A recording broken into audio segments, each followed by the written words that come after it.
is a new way to become a published author.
This is the internet.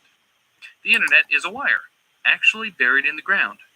It might be fiber optics, copper, or occasionally beamed to satellites or through cell phone networks, but the internet is simply a wire.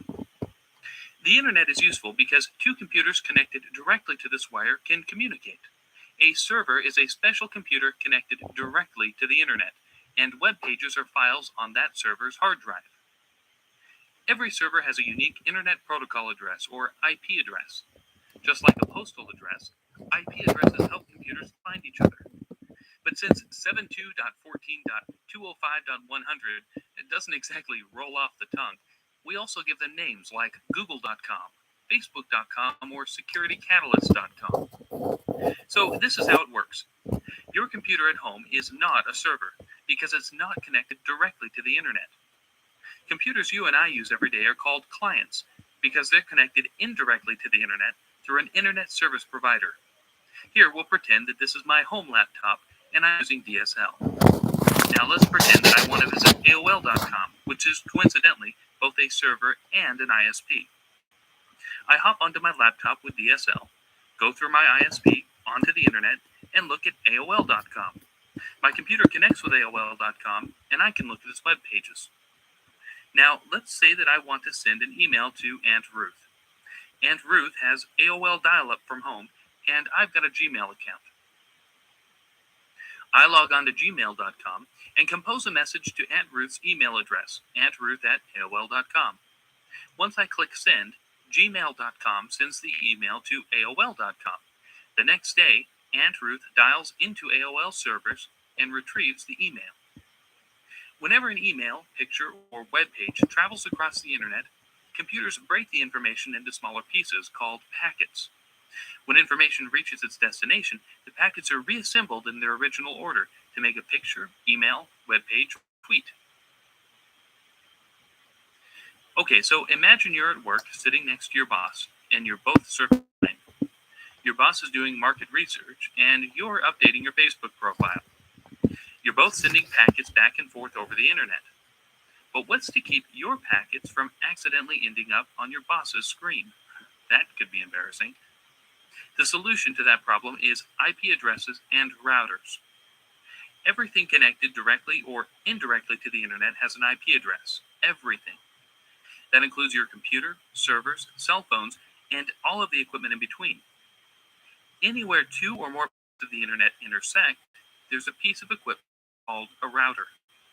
Routers direct your packets around the internet, helping each packet get one closer to its destination. Every time you visit a website, upwards of 10 to 15 routers may help your packets find their way to and from your computer. Imagine each packet as a piece of candy wrapped in several layers. The first layer is your computer's IP address. Your computer sends the packet to the first router, which adds its own IP address. Each time the packet reaches a new router, another layer is added until it reaches the server. Then, when the server sends back information, it creates packets with an identical wrapping. As the packet makes its way over the internet back to your computer, each router unwraps a layer to discover where to send the packet next until it reaches your computer and not your boss's. And that's how the internet works, in 5 minutes or less. And you're now easily in the top 10% of people who understand the basics of the internet.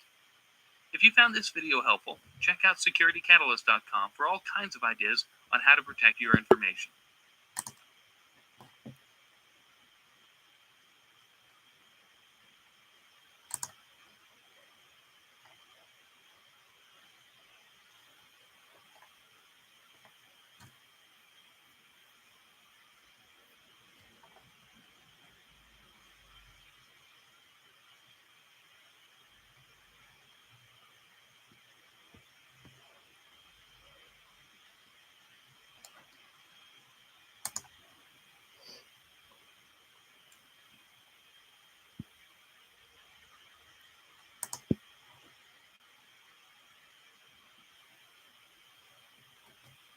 If you're a college student, keep watching. One of my least favorite things about writing papers in college was remembering the correct format for my citation. Okay, let's begin. The domain name system is indisputably one of the most important and overlooked parts of the internet. Without DNS, the internet as we know it today would collapse, and we would all be licking stamps to pay our bills, driving to an actual store to purchase something, reading the newspaper to see what movies were showing, or buying little round pieces of plastic called CDs to get our music. How can we say that DNS is this important? We all know, or should know, that the computers that make up the internet are set up in large networks that communicate with each other via underground or underwater wires and are identified using strings of numbers known as IP addresses. Since the majority of us lack the mental capacity to sort through and retain hundreds of numerical series, DNS is used to translate an actual name into these numbers. But how does the domain name system work? In a web browser, let's say you enter the URL www.example.com as an example. When you type www.example.com into your address bar, you will actually be looking for www.example.com. Yes, there is a dot at the end of the domain name, one that you never see and one that you never type. When you type in www.google.com, you are actually going to the page www.google.com. Seriously, try it out. Oh wait. Okay, look, that's long enough. Anyway, that end dot represents the root of the internet's namespace. The root. Why is this so important? Because this is where it all begins. When you first search for www.example.com, your browser and your operating system will first determine if they know what the IP address is already. It could be configured on your computer, or it could be in memory, what the cool kids call cache. No, not cache as in cache money. The memory cache. C-A-C-H-E. Keep up, will you? Anyway, so the browser asks the operating system, and they both don't know where www.example.com is. What happens next? The operating system is configured to ask a resolving name server for IP addresses it does not know. The resolving name server is the workhorse of the DNS lookup. It is either configured manually or automatically within your operating system. Your operating system asks or queries the resolving name server for www.example.com.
Start selling online with Shopify, the e-commerce platform that's trusted by millions of businesses. Hello there, beautiful.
That's not my business.